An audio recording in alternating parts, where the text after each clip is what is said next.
Hello everyone.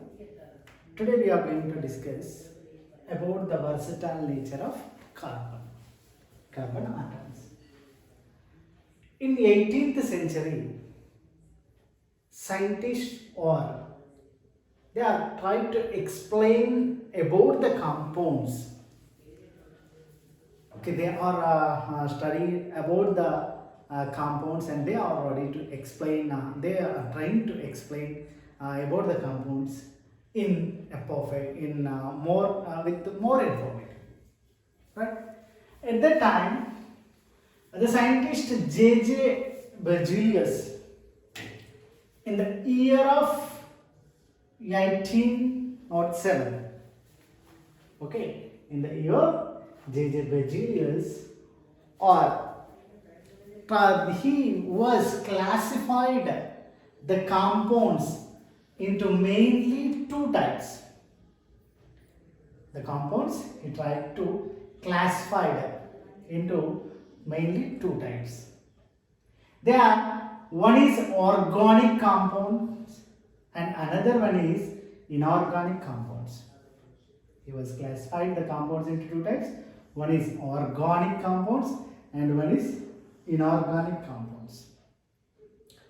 Sir, on what basis he classified, sir? At what base he was classified into organic compounds and inorganic compounds, sir? That is our main doubt. And he gave an explanation. The compounds which are classified into the organic, they all are related to living bodies. Living bodies or living things. Okay. The compounds which are formed by the living bodies. Got it? And inorganic compounds. Inorganic compounds means the compounds which are formed by non-living materials. Non-living materials. Okay. Then our Berzelius are classified the compounds into two types based on the living things and non-living things.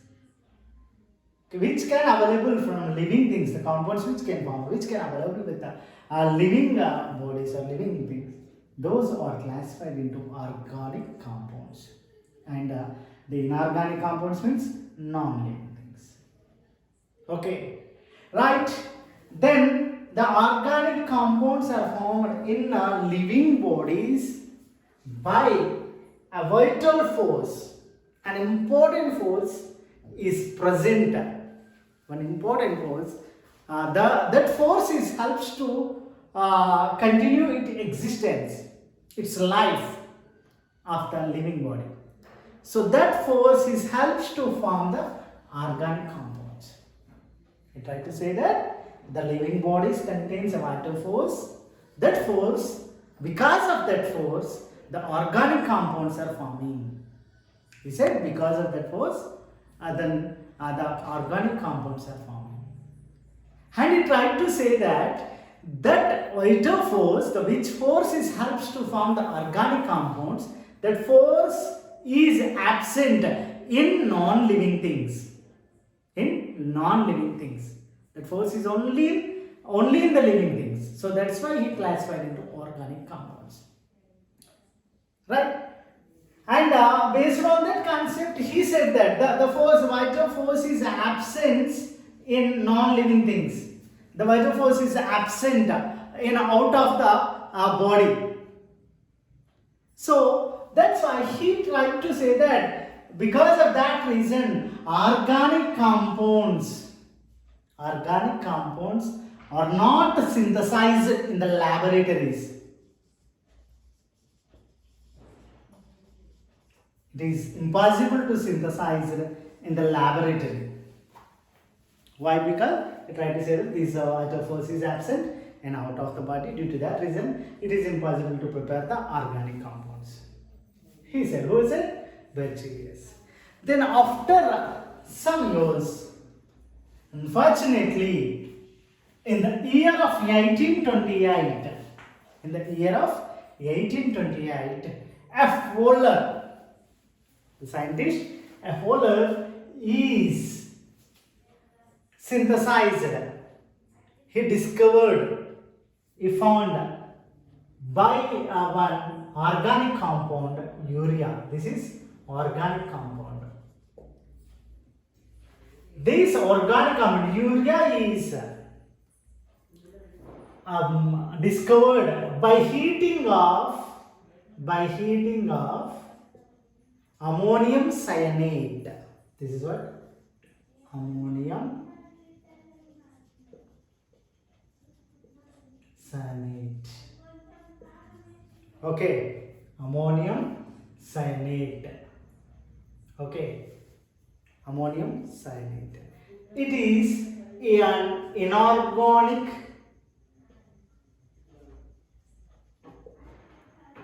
salt. It is inorganic salt. What Berzelius said that? He said that in the organic compounds are impossible to discover in the laboratory.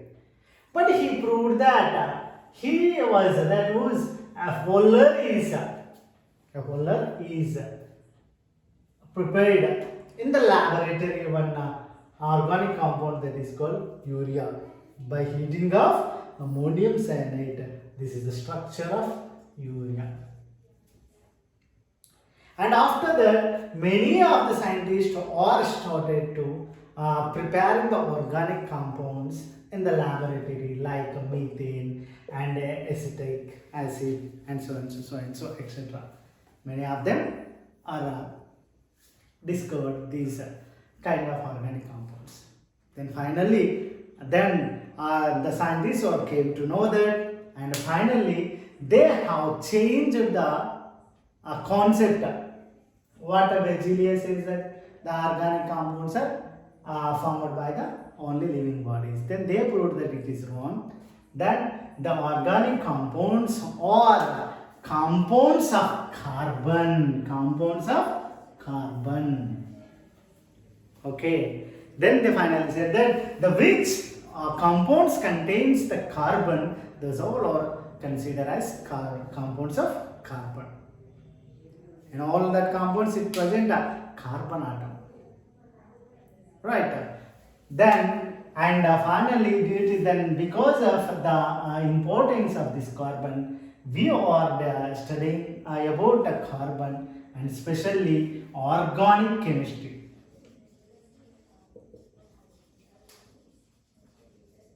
We have one separate branch in our chemistry that is called organic chemistry, which deals the compounds of carbon. Okay, right. Now catenation. Okay, one more important character or behavior of a carbon atom. So what is catenation? Catenation means for any element forms bonds between its own atoms to form a big molecule. Right. Then element, and it can create the huge size of molecules, big molecules. Right. By its own atoms, like protein. Right. It contains many carbon atoms. Right. That property is called as catenation. The catenation means if any element forms bonds between, it can form the bonds between its own atoms to give big molecules. Like a carbon atom can show the catenation. Carbon atom has catenation property. That means it can able to form big molecules with carbon atoms only. Big molecules with carbon atom. Sir, only carbon atom? No, sulfur and phosphorus also can show us this catenation. But they can form less number of compounds, not much not like carbon. They sulfur and phosphorus can form very less compounds. Right there. Then this is known as catenation. Catenation means what? If any element forms bonds between its own atoms to give a big molecule. Okay, and carbon atom can shows the carbon atom can forms the single bonds, single covalent bonds. Carbon atom can forms single covalent bond. Right. See here, carbon, and it can able to form one single bond with hydrogen, and one more single bond with hydrogen, and one more single bond with hydrogen, and one more single bond with hydrogen. Right. Like carbon can form the single bond with chlorine, chlorine, chlorine, chlorine, CCl4, carbon tetrachloride, CH4, right? These all are single bonds. 1, 2, 3, 4. 1, 2, 3, 4. This one line shows one bond, right? So 4 different chlorine atoms. So not only carbon can able to form 4 bonds with similar atoms. That means only hydrogen, hydrogen, hydrogen, hydrogen. Sir, only chlorine, chlorine, chlorine, chlorine. No, it can able to form like this. For example, it can H and H and Cl or Cl, right? Like that also it can able to form different with different atoms also it can able to form like this. Hydrogen, okay, hydrogen, for example, Cl and Cl. See, the hydrogen is different, these Cl, whatever it atoms, okay, it can able to form 4 bonds, 4 single bonds. See, here hydrogen, hydrogen, hydrogen, hydrogen, chlorine, chlorine, chlorine. Here hydrogen, hydrogen, chlorine, chlorine, like this. With the 2 chlorines, it forms 2 bonds. With these 2 hydrogens, it forms 2 bonds. Okay, right. And the hydrogen can able to show can form double bond also.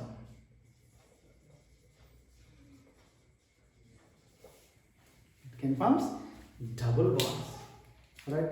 Like this.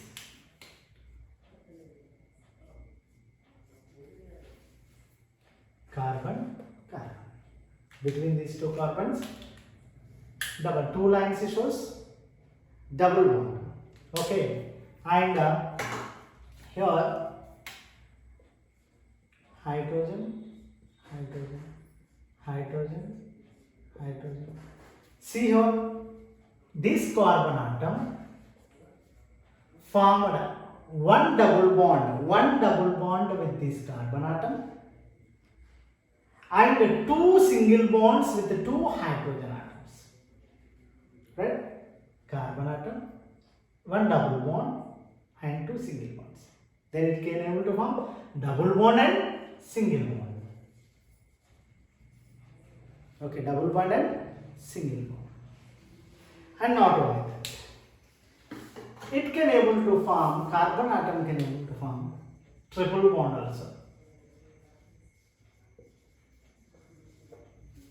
Right? See here, carbon atom, carbon atom. Okay, triple bond, and hydrogen and hydrogen. See, here this carbon atom is formed triple bond with this carbon atom and one single bond with this hydrogen atom. Okay. So not only that, one triple bond, one double bond also formed. See, carbon atom, triple bond with carbon atom and one double bond with carbon atom. Okay, right, like this. See, this carbon atom forms one triple bond with this, one hydrogen. Right? Okay, like here. One triple bond, this carbon atom, one triple bond, okay, with this carbon atom and one single bond with this. And this carbon atom can forms again triple bond with this. Like this, it can be able to shown the carbon atom can able to form a double bond, single bond and triple bond. Okay, it has a property, it has a capacity, carbon atom has a capacity to form single bond and double bond and triple bonds. Right. Okay, like this.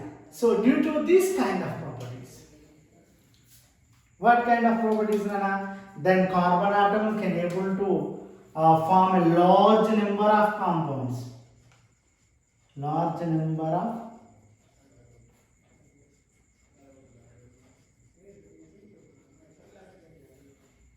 okay. That means carbon atom, the compounds, then for example, then 50% of compounds. The how many compounds are unknown until now. Out of that, 50 compounds are formed with only carbon atom. Right? So it can able to form large number of compounds. And it can shows that catenation. It can shows the catenation property. Which one? Carbon atom. And the carbon atom can form single bond, double bond and triple bonds also. Okay. Carbon atom can able to form single bonds, double bonds and triple bonds also. These kind of properties, because of these kind of properties, the carbon atom becomes a versatile.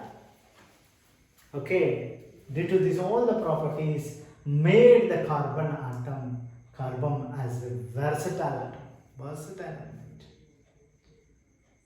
Right. Then that's why due to this nature, we one separate branch. That branch deals about the compounds of carbon, the compounds which are formed by the carbon atom.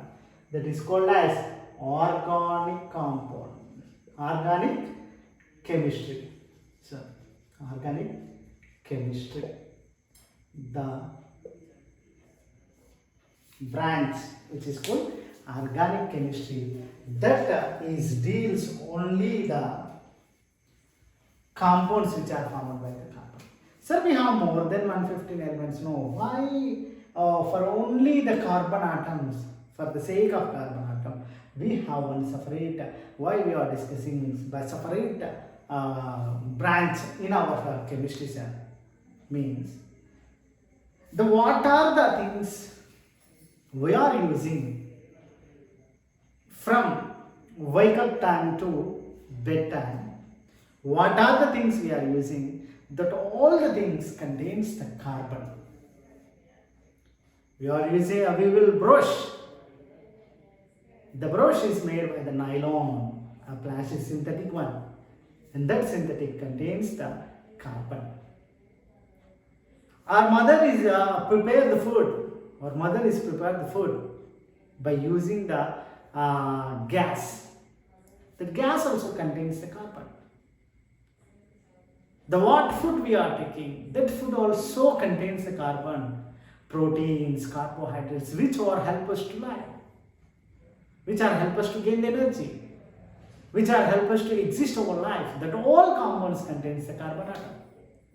And dresses, what nylon dresses or some artificial synthetic dresses we will wear. The artificial dresses which are made, those all are contains carbon. Not only the natural ones also contains carbon. So what are the objects? Then mostly 90% of things which we are using in our day-to-day life contains the carbon compounds.